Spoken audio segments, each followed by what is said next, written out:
Apakah kawan-kawan pernah mendengar istilah deflasi?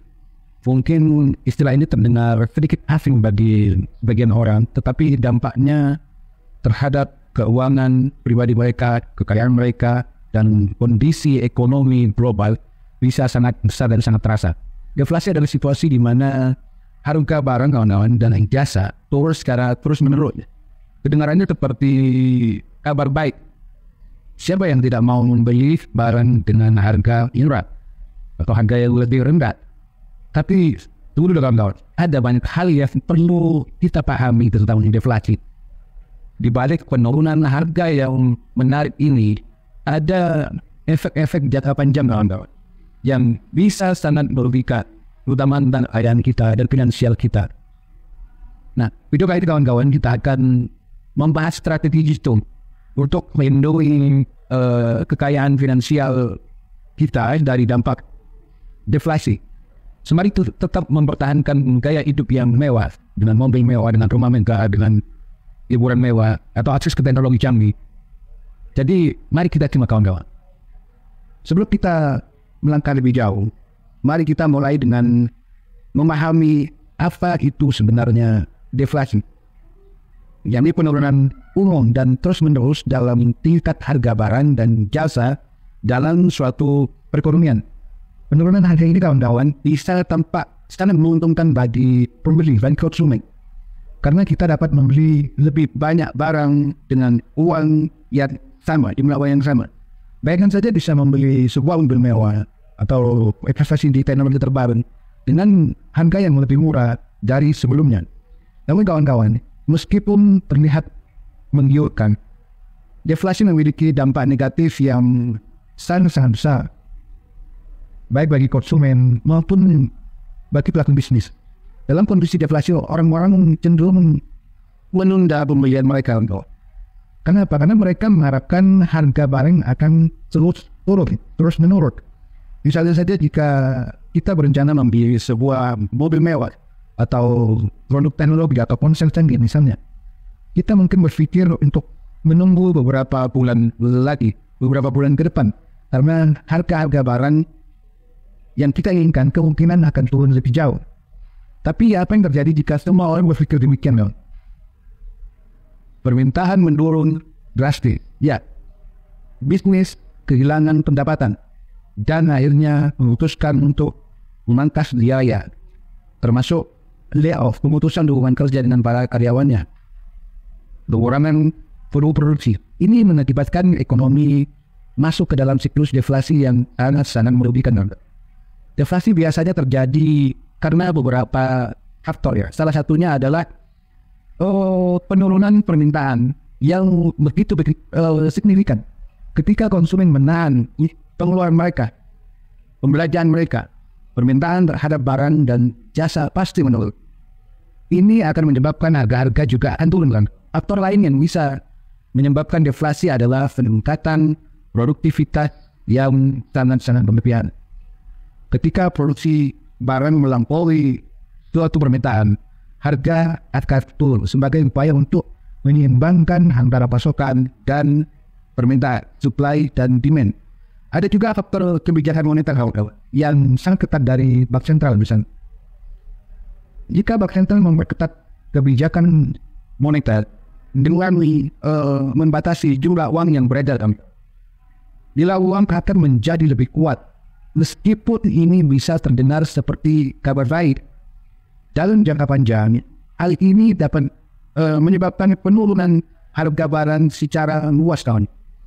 Bayangkan saja jika kita memiliki rencana untuk membeli sebuah mobil mewah seperti Lamborghini, Ferrari, Rolls. Ketika deflasi terjadi harga mobil-mobil ini mungkin turun. Dan kita mungkin merasa ini adalah waktu yang tepat untuk menunggu agar bisa mendapatkan mobil impian dengan harga yang lebih murah. Akan tetapi di sisi lain, jika semua orang berpikir demikian kawan-kawan, perusahaan mobil mewah tersebut seperti Ferrari atau Lamborghini ini akan kehilangan pendapatan. Mereka mungkin akan memotong biaya produksi atau mengurangi tenaga kerja yang biasa mereka bekerjakan, yang pada akhirnya ini juga akan mempengaruhi dampak ekonomi global, finansial secara global. Sebelum kita akan lebih jauh ke strategi, bagaimana kita mesti melindungi kekayaan kita dari dampak deflasi, ada beberapa hal dasar kawan-kawan yang perlu kita pahami. Memiliki pemahaman dasar tentang ekonomi seperti konsep inflasi, deflasi, suku bunga, supply dan demand, atau ini akan sangat membantu dalam kita mempersiapkan diri untuk situasi ekonomi yang bisa berubah-ubah. Tidak perlu menjadi seorang ahli ekonomi atau ahli ekonomi untuk memahami hal-hal seperti ini, tetapi memiliki pengetahuan dasar akan memberikan keunggulan kita dalam mengelola kekayaan pribadi kita dan finansial kita. Di samping itu, menggunakan alat bantu seperti adanya aplikasi keuangan, bisa sangat membantu kawan dalam mengelola pengeluaran, dalam berinvestasi. Ada banyak aplikasi atau pengelola keuangan atau financial technology yang bisa membantu kita untuk melacak pengeluaran harian kita, merencanakan anggaran, dan memonitor investasi yang kita adakan. Dan bantuan aplikasi ini kawan-kawan, kita bisa mempersiapkan diri lebih baik dalam mengelola kekayaan kita di tengah situasi ekonomi yang bergejolak seperti deflasi ini. Misalnya saja jika kita menggunakan sebuah aplikasi keuangan untuk merencanakan pengeluaran besar seperti membeli mobil mewah atau membangun rumah yang megah atau berinvestasi di teknologi yang terbaru, aplikasi ini akan membantu kita dalam melihat gambaran yang lebih jelas tentang situasi keuangan kita sendiri, sehingga kita bisa membuat keputusan yang lebih cerdas, keputusan yang lebih tepat. Tidak hanya itu kawan-kawan, aplikasi-aplikasi ini juga bisa memberikan informasi tentang fluktuasi harga, tentunya harga barang dan jasa, sehingga kita bisa memutuskan untuk kapan waktu yang tepat untuk membeli barang-barang mahal seperti mobil mewah misalnya, atau membeli gadget dengan teknologi terbaru. Nah, kawan-kawan, sekarang saatnya kita masuk ke bagian yang sangat-sangat penting. Bagaimana cara melindungi kekayaan finansial kita dari dampak deflasi? Bagaimana caranya kita tetap bisa menjaga stabilitas finansial kita dan menikmati kehidupan mewah dengan mobil mewah dan akses ke teknologi canggih misalnya, walaupun dalam keadaan deflasi, meskipun ekonomi juga sedang menghadapi deflasi. Kawan-kawan, ada beberapa langkah yang bisa kita coba, bisa kita terapkan. Yang pertama, kita perlu untuk memperhatikan harga di langkah pertama dalam melindungi kekayaan dan finansial kita dari dampak deflasi, yakni dengan selalu memperhatikan tren harga di pasar. Perhatikan harga barang-barang yang kita beli setiap hari, terutama barang-barang mahal seperti mobil mewah, tas mewah, atau produk teknologi canggih atau gadget baru. Nah, jika kita melihat harga mulai turun secara signifikan dalam jangka waktu yang relatif singkat, relatif pendek, ini bisa menjadi tanda awal dari adanya deflasi ya. Tapi kita tidak perlu langsung panik kan. Kita bisa gunakan informasi ini sebagai advice atau pertimbangan dalam merencanakan pengeluaran besar kita di masa yang akan datang. Yang kedua, evaluasilah pengeluaran kita. Ini penting banget. Mengevaluasi pengeluaran dalam kondisi deflasi. Ini banyak orang cenderung mengurangi pengeluaran mereka karena mereka berharap harga barang yang mereka incar, yang mereka inginkan akan terus turun. Sebenarnya sangat mustahil. Ini bisa menjadi waktu yang baik bagi kalian untuk meninjau anggaran kalian dan melihat di mana kalian bisa mengoptimalkan pos pengeluaran. Mungkin ada beberapa pengeluaran yang bisa ditunda, tetapi pastikan kita tidak menunda semua pengeluaran, terutama jika itu adalah investasi dalam aset jangka panjang seperti tanah misalnya, properti atau mobil mewah yang harganya mungkin tidak akan turun dalam waktu yang panjang ke depannya. Kemudian ketiga, berinvestasilah dalam jangka waktu yang lama panjang, karena deflasi sering membuat banyak orang untuk berinvestasi kawan-kawan. Ini bisa menjadi waktu yang tepat untuk kita mempertimbangkan investasi jangka panjang. Salah satu cara terbaik untuk melindungi kekayaan finansial kita selama deflasi adalah dengan melakukan atau berinvestasi dalam aset yang memiliki potensi untuk meningkatkan nilainya di masa depan dalam jangka waktu yang lama. Contohnya seperti properti tadi, atau saham di perusahaan-perusahaan besar yang memiliki reputasi tentunya stabil.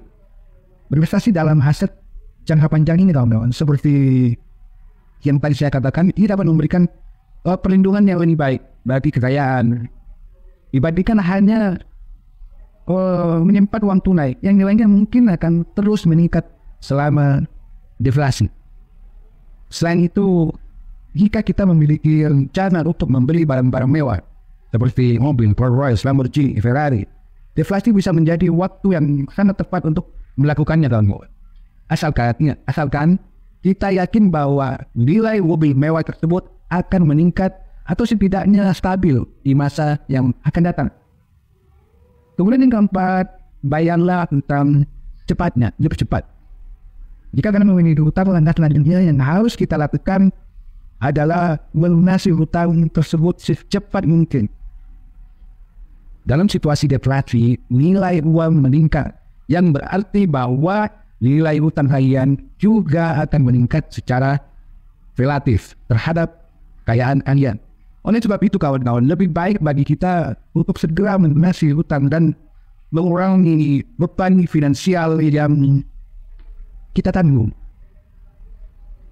Dengan melunasi hutang lebih cepat, kita akan insya Allah lebih mudah untuk menjaga kekayaan atau stabilitas finansial kita dan menggunakan sisa uang untuk hal-hal yang lebih menguntungkan seperti investasi atau pembelian bahan-bahan mewah seperti mobil tadi yang sudah lama kita impikan. Kemudian yang kelima, tetaplah fleksibel dan harus siap beradaptasi. Ini langkah terakhir, tetap fleksibel. Dan kita harus dan wajib siap beradaptasi dengan perubahan situasi ekonomi saat ini. Deflasi kawan-kawan bisa membawa perubahan yang sangat-sangat cepat dalam pasar, dalam gaya hidup. Karena itu sangat perlu untuk selalu mengikuti berita, kabar, news, perkembangan terbaru dalam dunia ekonomi agar kita bisa segera beradaptasi dengan situasi yang ada. Fleksibilitas ini kawan-kawan bisa menjadi kunci utama untuk menjaga kekayaan kita secara finansial dan tetap bisa menikmati kemewahan-kemewahan yang biasa kita nikmati seperti mobil mewah atau akses ke teknologi canggih di tengah perubahan ekonomi. Nah kawan-kawan, sekarang mari kita lihat beberapa contoh tentang bagaimana orang-orang sukses menjaga kekayaan, menjaga finansial mereka di tengah kondisi deflasi tanpa harus mengorbankan gaya hidup, tanpa harus mengorbankan kemewahan mereka. Misalnya saja, anggaplah ada seorang pengusaha yang memiliki beberapa aset properti, melihat tanda-tanda awal akan adanya deflasi di pasar real estate misalnya. Bukannya panik, malah dia menunda untuk semua investasinya. Pengusaha ini memutuskan untuk membeli lebih banyak properti di saat harga sedang turun. Harapannya dalam jangka panjang, keputusan ini terbukti sangat-sangat menguntungkan karena harga properti yang ia beli kembali naik ketika perekonomian kembali pulih. Dengan demikian kawan-kawan, dia sudah berhasil meningkatkan valuasi kekayaan dia meskipun kondisi ekonomi sedang sulit. Nah, di sisi lain, ada seorang kolektor mobil mewah misalnya yang memutuskan untuk membeli salah satu mobil mewah, katakan saja Lamborghini, yang menjadi impiannya ketika harga turun akibat deflasi. Meskipun banyak orang pada saat itu ragu untuk berinvestasi dalam barang-barang mewah, dia melihat bahwa nilai mobil mewah, nilai Lamborghini tersebut kemungkinan besar akan naik di masa yang akan datang. Keputusannya terbukti tepat kawan, karena setelah beberapa tahun kemudian harga mobil yang dia beli meningkat sangat-sangat signifikan, memberinya keuntungan besar dan menambah kekayaan finansialnya. Kawan-kawan, ini hanyalah dua contoh dari banyak cara bagaimana kekayaan bisa kita lindungi dan bahkan ditingkatkan selama masa deflasi terjadi. Asalkan kita tahu strategi yang tepat untuk menerapkannya, kawan-kawan. Baik, kawan-kawan, sebagai konklusi, sebagai rangkuman, bahwa deflasi mungkin terdengar seperti kabar gembira, seperti kabar baik, dengan penurunan harga barang secara terus-menerus. dalam waktu yang singkat. Tetapi tanpa strategi yang tepat kawan-kawan, dampaknya bisa sangat merugikan bagi kekayaan finansial kita. Yang terpenting kawan-kawan adalah kita selalu waspada terhadap tren harga, selalu mengevaluasi pengeluaran kita. Kita berinvestasi dalam aset jangka panjang, kemudian melunasi hutang secara cepat, secepat mungkin sampai lunas, dan tetap fleksibel dalam menghadapi perubahan ekonomi seperti deflasi tadi. Nah, dengan langkah-langkah ini kawan-kawan, insya Allah kita tidak hanya bisa melindungi kekayaan kita, melindungi stabilitas finansial kita, tetapi juga kita tetap bisa menikmati gaya hidup mewah kita seperti memiliki mobil mewah. Kita bisa menikmati perkembangan teknologi terbaru, liburan ke tempat-tempat eksotis misalnya, membeli gadget baru, tas baru, barang-barang mewah lainnya. Baik kawan-kawan, mudah-mudahan ini menjadikan pembelajaran buat kita bahwa deflasi bukanlah sebuah momok kawan. Asalkan kita tahu bagaimana kita membuat strategi seperti yang 5 setidaknya tadi saya paparkan. Baik kawan-kawan, silahkan share, like, dan subscribe. Sampai jumpa di video-video berikutnya.